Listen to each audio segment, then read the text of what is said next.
hoping that someone's going to watch.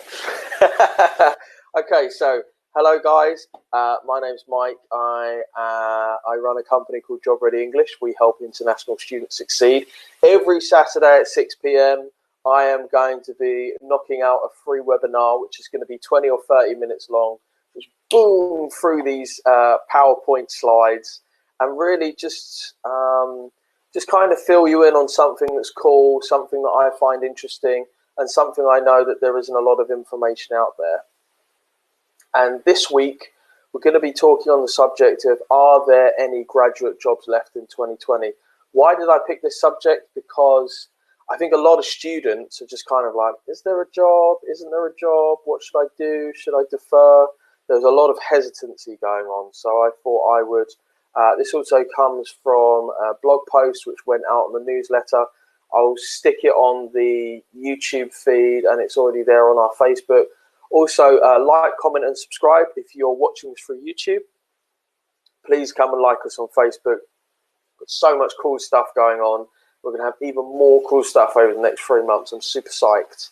The next year or two is going to be really exciting for international students, particularly with the new graduate immigration scheme coming through. Anyway, poof, let's get going. So, first of all, small plug, little plug, but it's a completely free app. This is called sponsortier2.com. Really excited about this. This is a completely free web application. You can come and subscribe to this. It's a really easy way for you to navigate the Tier 2 sponsorship list, which anybody looking for a job in the UK will know that you need to be able to navigate this to find a sponsor. You can also subscribe for free updates every Wednesday and Friday. Free. It's free. Did I mention it's completely free? So please come and subscribe to it. It's a game changer. It's a brilliant app, and it's part of us giving back to this wonderful community of 650,000 international students here in the UK. Boom. Okay, so let's jump straight into it. So we're going to talk about 4 things today. First of all, I want to talk about agents, data, the rest of 2020. So some kind of forward-looking guidance. We're in May. What's the rest of the 2020 going to look like if you're a graduate? And finally, we're going to look at 5 steps that you can take to kind of incrementally increase your chance of success. This is not a quick fix or a sort of magic potion. This is just little things that you can do, which to me, I think are fairly self-explanatory and actually isn't just about if you're an international student. So first of all, let's talk about agents who keep saying everything's fine. I've particularly seen this with aggressive Chinese and also Indian agents that are saying everything's fine, don't worry, jobs are just, there are still jobs. Everything is not fine, okay? So if you're a student and you're kind of speaking to an agent and they're saying everything's fine, don't worry about it, like you should be worried, it is of concern. There are opportunities. We're identifying opportunities for our clients. We are having clients have interviews, get offered assessment centres, which we're going to talk about a little bit later. But there aren't the same amount of jobs that there were, and there won't be for quite some time. So anybody who's starting off, I would probably say that they're not being honest. And is that somebody that you really want to engage with? Anyway, moving on from me talking about agents. So let's have a look at some data. Basically what's going on right now. First of all, so these are the job postings through from Indeed. So this is looking at the 7-day moving average. Indeed is the UK's biggest job hunting site. So just to give you a kind of frame of reference, until the 1st of May, postings were down 54%. Over in the States, I think it's 38%. And we're going to look at a couple of different countries as well. The UK was massively affected by COVID-19, and there was a massive contraction of jobs being advertised. We're obviously starting to come out of a phased lockdown. We've had 6 weeks in lockdown. We're going to probably have another 3 weeks, and it's going to phase in depending on the R number and other factors. The good news is that the slump, which kind of happened around here, so around the end of April, is starting to get better. So there's positive indications from a number of G6 countries. So Germany to Canada, US not so much, the UK, which is this purple line at the bottom, which is good news because more job postings in the general or wider job market tends to be good news for everybody because it means businesses are growing in confidence, having furloughed or even laid off staff, are now kind of thinking to themselves, right, well, I want to hire somebody. I want to take some people on. Now, was the UK affected more or less than any other countries? That's an excellent question. And the truth is we were affected much more. Maybe it's because we have to discount for the fact that this is Indeed, it's just one job board. Maybe we use Indeed more because it's free for employers. However, as you can see, we're affected by 53%. It's enormous. If we take sort of comparable countries, maybe like France, 43%, the US, 37%, Germany, 22%, and Singapore, only 17%. That's a really big contraction versus the same day in 2019. So it's really notable to know that the UK has been more affected than other countries. So what about the rest of 2020? We kind of know that we're coming up to this period where, okay, the data looks bad, but it's sort of starting to get better.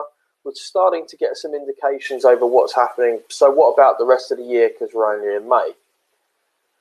Well, first of all, let's just have a look at new figures which came out from Indeed. This was just on the 14th of May. This is super interesting because what happened here was that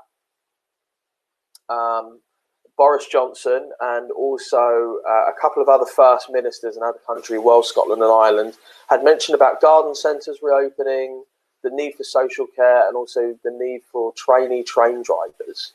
And this saw a big spike.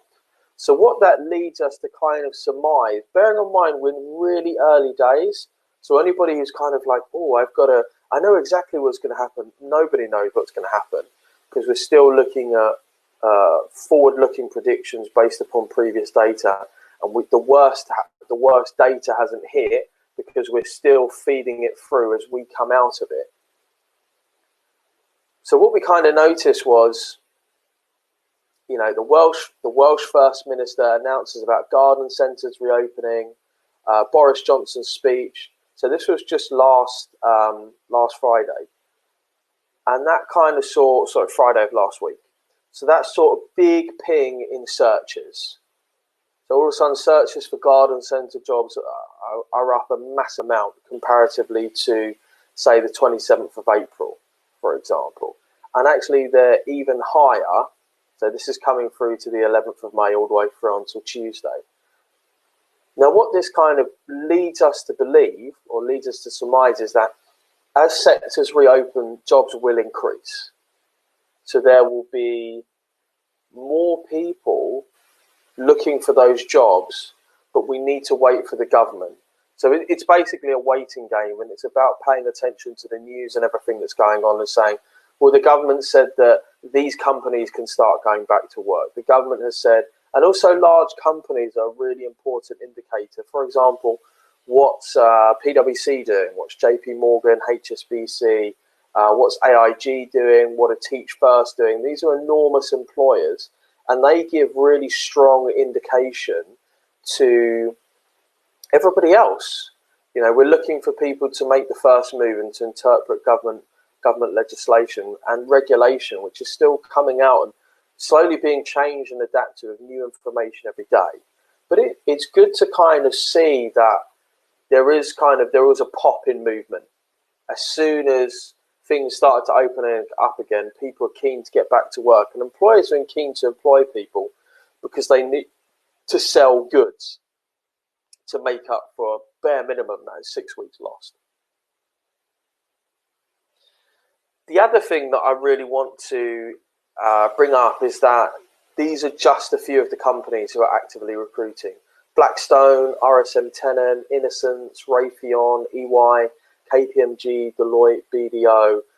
In fact, and I covered this in the webinar that we spoke about last week, that we identified about Over the last 6 weeks, we've identified roughly 40 opportunities. Now, this isn't every single company. This isn't necessarily 40 companies, but I'd say there's a good amount. There's about 20 or 30 companies who have continued to engage in the graduate process.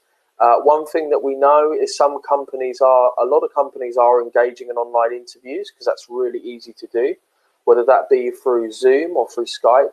And also a number of companies, and this is a strong theme that we're going to see more and more of, are engaging in online assessment centres. This is actually technology that's been around since 2018, so you might be like, I don't know, what's that? But online assessment centres are something to really get your head around. We'll probably be releasing a forward-looking article about this next week and how you can best prepare. But what we're seeing is more pre-work, preparing for presentations. This is something we used to see of a lot in final interviews for big companies. I certainly saw this around 2015, 2016. EY would do a final interview, Deloitte would do a final presentation on a range of subjects. BDO used to do this going back even further, 2013, 14. And also we're going to see more case studies and also more one-to-one work, because it's really difficult to do group work altogether.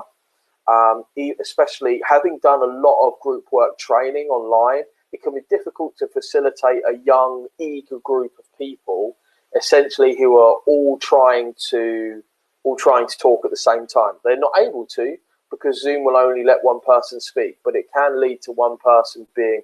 It makes it very difficult to monitor.